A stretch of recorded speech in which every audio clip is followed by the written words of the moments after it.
রোজা রেখে মন যদি শুদ্ধ না হয়, পাপগুলো ফের যদি মনে করে বাস, এই রোজা তার কোনো আসবে না কাজে, কেবলই থাকা হবে তার উপবাস।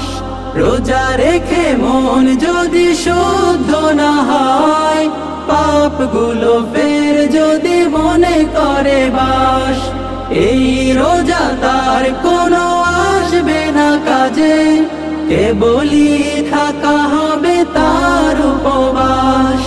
পাপহীন মন যদি করে নিতে পারো, পাপহীন মন যদি করে নিতে পারো, জান্নাতে যেতে পাবে তুমি রাইয়ান। আহলান সাহলান মাহে রমাদান।